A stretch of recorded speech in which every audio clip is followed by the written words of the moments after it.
Hello friends, welcome back to my YouTube channel. आज जैसे कि आप लोग देख रहे हैं, मैं काफ़ी दिनों बाद आप लोगों के सामने वीडियो लेके आया हूं। तो उसका कारण ये है कि मैं अभी मणिपुर में रह रहा हूं और यहां लगभग 1 साल हो गए हैं। और उन 1 सालों में यहां पर आपसी हिंसा के कारण नेट सेवाएं बंद थी, जिसके कारण मैं आप लोगों को वीडियो नहीं दे पा रहा था। तो अभी यहाँ के हालात अच्छे हो गए हैं, तो मैं आप लोगों के सामने इलेक्ट्रिक से रिलेटेड वीडियो लेके हाजिर हो गया हूँ।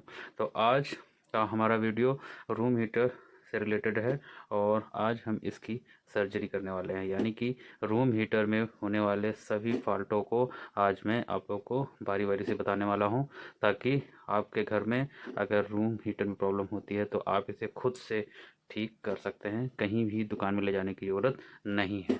तो ये हमारे पास आप रूम हीटर देख रहे हैं, कई लोग इसे ब्लोअर के नाम से जानते हैं।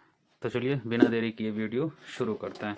तो इसको सबसे पहले हम इसमें ये देखिए 4 नट दिए होते हैं साइड में, और इन नटों को हम बारी बारी से खोल लेते हैं और खोल के फिर हम इसके अंदर क्या क्या है वो हम आपको अवगत कराते हैं। इसमें कुछ ज़्यादा नहीं है, आप देखेंगे ये सिर्फ बाहर से ही दिखता है कि नहीं इसमें बहुत ज़्यादा कुछ लगा हुआ होगा, लेकिन ऐसा कुछ नहीं है। इसमें 2 ही 4 उपकरण ऐसे लगे हुए हैं जिन्हें आप देखेंगे तो यही कहेंगे कि यार ये तो बच्चों का ही खेल है, इसे हम खुद अपने हाथ से बना सकते हैं। तो चलिए हम फटाफट इसको खोल देते हैं।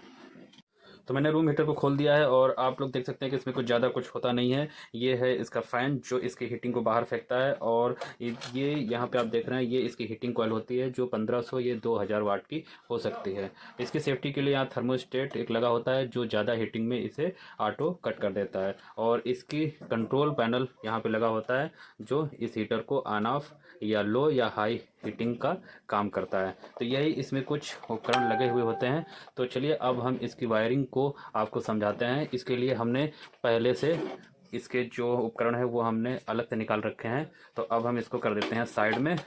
तो ये है रूम हीटर के उपकरण जो रूम हीटर में लगे हुए होते हैं, और इन्हीं से ही रूम हीटर वर्क करता है। हमने फ़ैन नहीं निकाला है, वो उसमें लगा हुआ है, लेकिन फ़ैन के कनेक्शन हम आपको करके बताएंगे।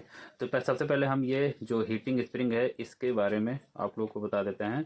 तो ये आप देखिए ये हीटिंग कॉइल है, ये है इसका स्टार्टिंग पॉइंट, यहाँ से कॉइल स्टार्ट होती है, और ये है इसका मिडिल पॉइंट, ये यहाँ पे ये इसका बीचों बीच का पॉइंट है, और ये है इसका लास्ट पॉइंट। तो फर्स्ट वाले पॉइंट जो है ये इससे हमने तार निकाल के ये जो आप कंट्रोल पैनल इसका देख रहे हैं इसके मिडिल वाले पॉइंट में हमने लगा दिया, यानी कि लो में लगा दिया। और इसका जो लास्ट वाला जो पॉइंट होता है, लास्ट वाला सिरा होता है हीटिंग कॉइल का, ये हम हाई टर्मिनल में लगा दिया है। और ये जो आप बीच वाला जो सिरा देख रहे हैं ये हमारा जाता है थर्मोस्टेट से होते हुए ये मेन सप्लाई के एक वायर में चला जाता है। ये देखिए ये मेन सप्लाई का एक वायर है, ये यहाँ चला जाता है। अब इसके बाद बचता है हमारा कंट्रोल पैनल का कॉमन पॉइंट। तो कॉमन पॉइंट में हम मेन सप्लाई का दूसरा वायर जोड़ देते हैं। तो जब हम रूम हीटर के दोनों वायर को मेन सप्लाई में जोड़ते हैं तो हमारी सप्लाई एक वायर से इस कंट्रोल पैनल के कॉमन पॉइंट में आ जाती है, और दूसरे यानी कि न्यूट्रल पॉइंट की जो सप्लाई है वो हमारे थर्मोस्टेट से होते हुए स्प्रिंग के बीचों बीच वाले सिरे में पहुंच जाती है। तो जब हम इस कंट्रोल पैनल के सबसे पहले वाले स्विच को ऑन करते हैं तो यहाँ पे ये आप जो वायर देख रहे हैं ये हमारा होता है फ़ैन का। तो फ़ैन ऑन हो जाता है, और इसके साथ साथ हम इसमें इंडिकेटर का भी सप्लाई जोड़ते हैं। तो हमारे इंडिकेटर ऑन हो गया और हमारा फ़ैन भी ऑन हो जाता है। ये यहाँ पे कूल लिखा हुआ है, तो इस हमारा इंडिकेटर और फ़ैन शुरू हो जाता है। और इसके बाद ये यहाँ पे लिखा हुआ है वार्म।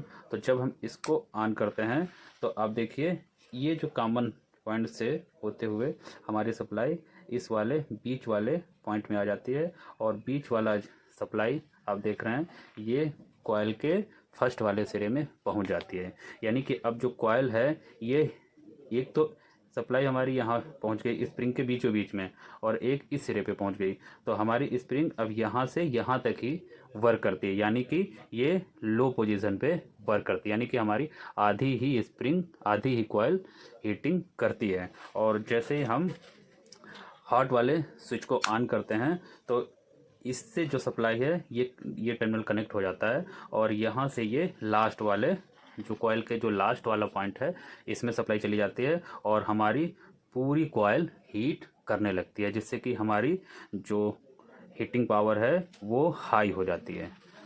तो इस तरह ये हीटिंग कॉइल वर्क करती है। और इसके अलावा आप जो ये थर्मोस्टेट देख रहे हैं ये इसकी सेफ्टी के लिए लगाया जाता है, यानी कि जब हीटर हमारा ज़्यादा गर्म हो जाता है तो ये थर्मोस्टेट में आप देख रहे हैं ये जो दोनों पत्तियां होती हैं ये यहाँ से ये और इसकी पत्ती ये दोनों फैल जाती हैं और इससे कनेक्टिविटी हट जाती है, जिससे कि हमारा हीटर बंद हो जाता है। और जैसे ही ठंडा होता है फिर ये दोनों पत्तियां आपस में जुड़ जाती हैं और हीटर हमारा ऑन हो जाता है। तो इसमें कुछ फॉल्ट, नॉर्मल जो फॉल्ट होते हैं वो ज़्यादा करके इसी थर्मोस्टेट से ही होता है, क्योंकि कभी कभी हमारा हीटर ज़्यादा हीट हो जाता है और इसकी जो ये पत्ती है वो ज़्यादा फैल जाती है और ठंडे होने के बाद भी ये आपस में कनेक्ट नहीं होती, जिससे कि हमारा जो रूम हीटर है वो डेड हो जाता है, यानी कि बिल्कुल वर्क नहीं करता है।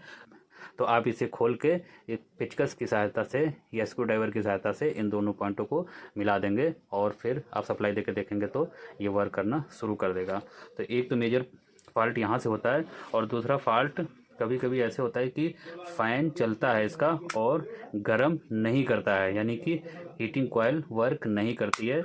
तो सबसे पहले आप इसके इन दोनों टर्मिनल को चेक कर लीजिए, यानी कि यहाँ से ये तार हटा के ये कॉमन पॉइंट में लगा दीजिए। अगर यहाँ से ये वर्क कर रहा है तो इसका मतलब ये स्विच ख़राब है, आप दोबारा चेंज करके लगा दीजिए स्विच को और ये वर्क करेगा। इसके अलावा भी स्विच भी सही होता है।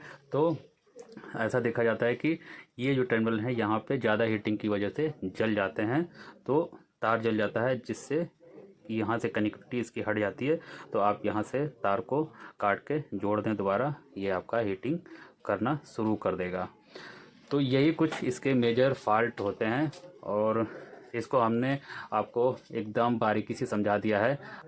तो अगर आपको हमारे समझाने का तरीका अच्छा लगा हो तो प्लीज़ कमेंट करके ज़रूर बताइएगा और हाँ, लाइक शेयर करना मत भूलिए। तो मिलते हैं अगले वीडियो में। जय हिंद, जय भारत।